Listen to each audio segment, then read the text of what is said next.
If you are feeling lonely, you are not alone. I have been there too, and I know it's hard and disheartening. This is how I've personally handled feeling lonely in the past near decade of being an entrepreneur. One of the first things I tried, because it's such a popular piece of advice, find an accountability partner.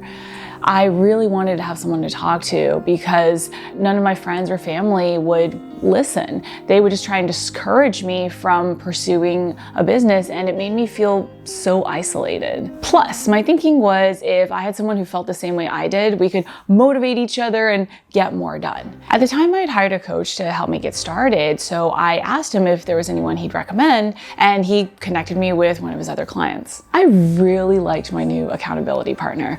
I remember thinking, this is going to get things going, it's gonna be so awesome. But what actually happened was a little different. On our calls, we would basically just motivate each other without getting much done.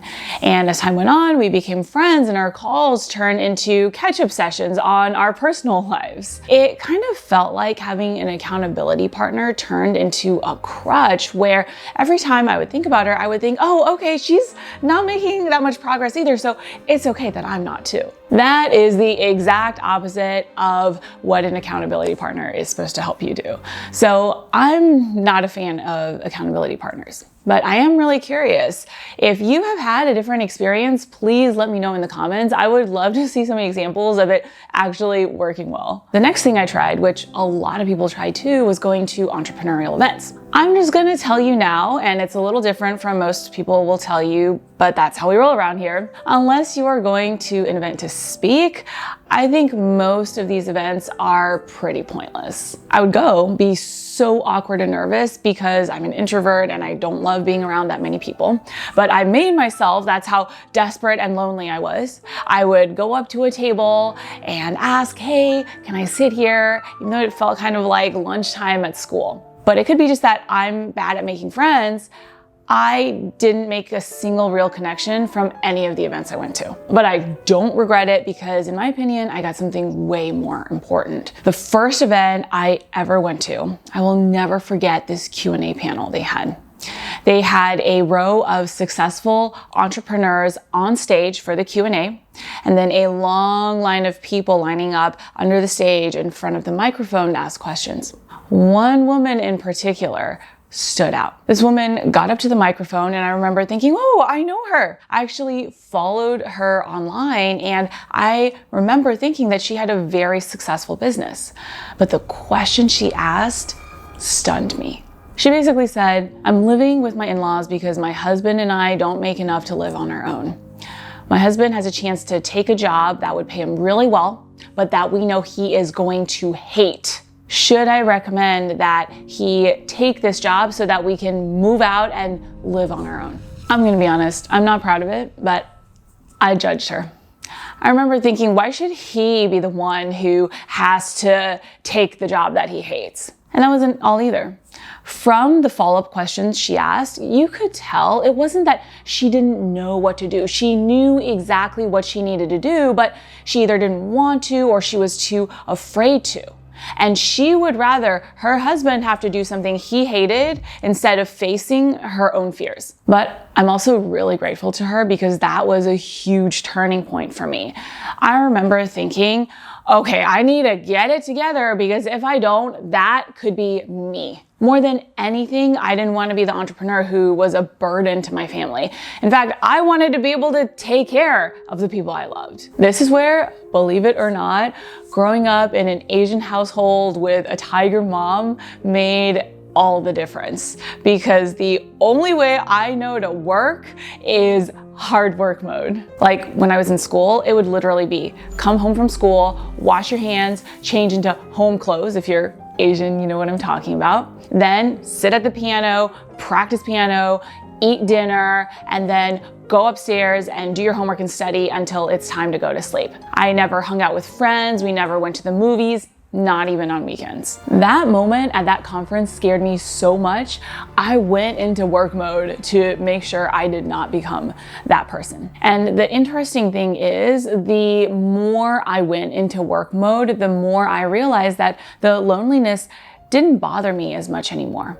because the more work I did, the more skills I grew, the more I started to enjoy it, and the more I started seeing a little result here or there. It became actually more enjoyable to do more work because I wanted to see more of those results. That's when I realized, I've kind of stopped seeing loneliness as a problem, because we are taught to treat loneliness like it's a bad thing. But if you look up the definition of the word, it just means without companions, solitary. That's a very neutral idea in of itself. But we are taught to give it meaning, and that's what makes it bad. I started thinking, what if I'm lonely and it's okay?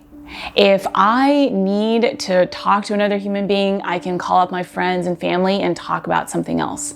But if this is what it's going to take to build my business, then this is what it's going to take, because I have big dreams and I am gonna make them happen. But it's not like I'm saying you're gonna be alone forever. There is a big light at the end of the tunnel that is gonna happen very naturally. Now that I've been on both sides, as both an aspiring entrepreneur and as someone who is fairly established in my industry, this is what I think. Loneliness is simply a rite of passage to becoming an entrepreneur. You're kind of like a caterpillar in its cocoon before it turns into a butterfly. You've got to first have your alone time as a caterpillar in your cocoon so you can work on your skills, your resilience, and your confidence. The more you do, the faster you grow and the sooner you can emerge as the beautiful butterfly version of yourself. And you know the thing about butterflies?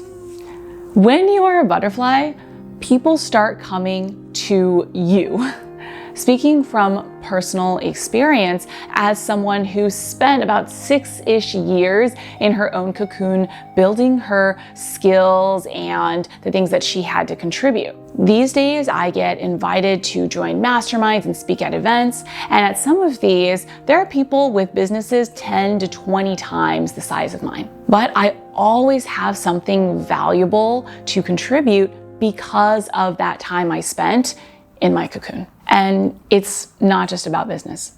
One day I was feeling really lonely. So again, I don't want you to think I was just a robot through it and just powered through. No, I'm human and we all go through this. So it's okay, it's normal, and you will get through it. I saw a woman doing a live stream, and this was someone I didn't know. I'd seen some of her Facebook ads before, so I knew of her, but I didn't know her. On her live stream, she said, "I'm at 7 figures and it's lonely."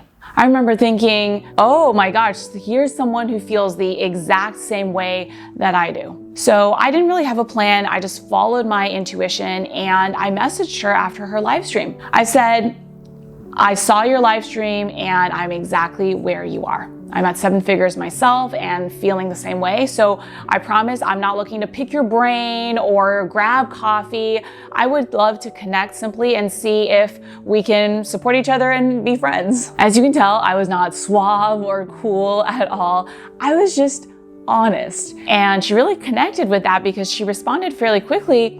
Awesome, let's grab coffee. We actually went on to become really good friends, and we took even a few trips together to the Cayman Islands and Bali. And it all started because one, I did the work on myself first. If you want to hang out with awesome people, you have got to have some awesomeness yourself to bring to the table too. So make the most out of your time in your cocoon. And two, I was not afraid to look stupid and put myself out there when the time was right. So you gotta be patient, but know that this loneliness is not gonna last forever, because successful people wanna hang out with other successful people. There is going to come a time when the people you wanna hang out with you just as much.